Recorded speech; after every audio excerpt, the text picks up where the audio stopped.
Hi, I'm Michelle Phillips of Codefetti, and we're going to create our first Gravity form. In order to follow along with this demonstration, you'll need to have Gravity forms installed and activated on your computer.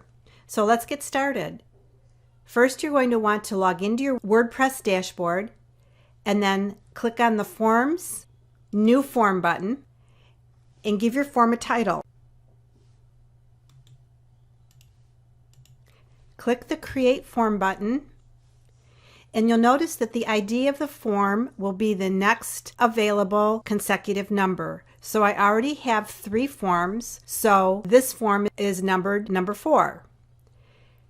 You'll see that Gravity Forms gives us a message, and it tells us this form doesn't have any fields yet. Follow the steps below to get started. So let's do that. We'll start over here and we'll choose one of these standard fields. To start with, let's take a single line of text and drop it over. Our first field's on our form. Click the drop down and let's give the field a better name. And because we'd like our visitor to enter this information, we're going to click the required checkbox in order to make this a required field. So when I close the box, you'll see we've got a first name field with a red asterisk next to it because this is a required field.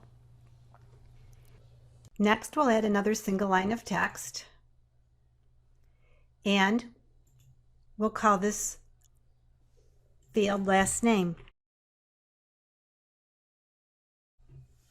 We'll also make this field required. Click the Update form, and we now have our 2 fields there. You can easily add any of the standard fields by simply clicking on it and then placing it wherever you want it on the form.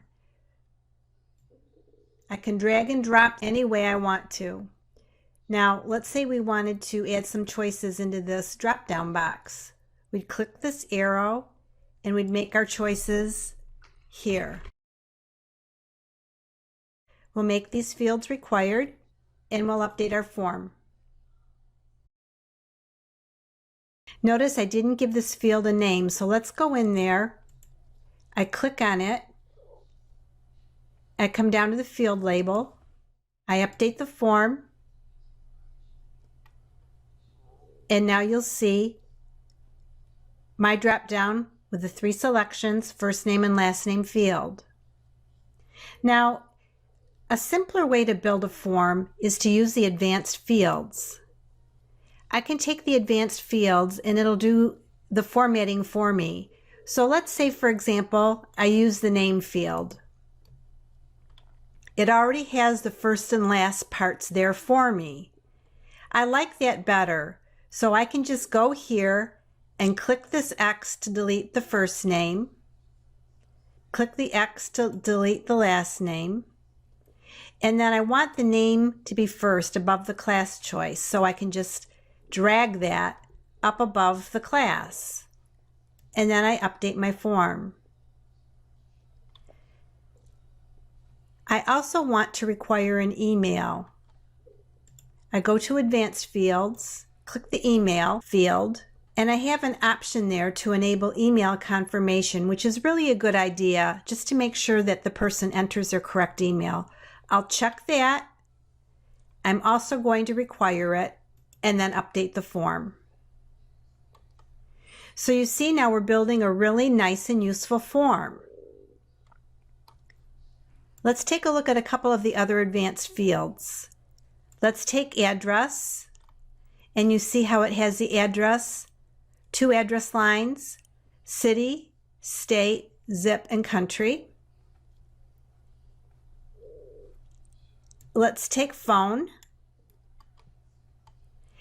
And we really want to give an input mask for the phone.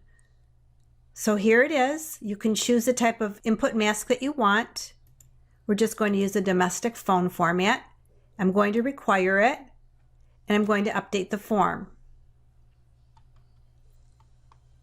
So in looking at this form, I think I'm going to move the email field below the address, and I'm going to move the phone above the email. I think that has it. I click Update Form, and I can actually do a preview of my form at this point by clicking the Preview button.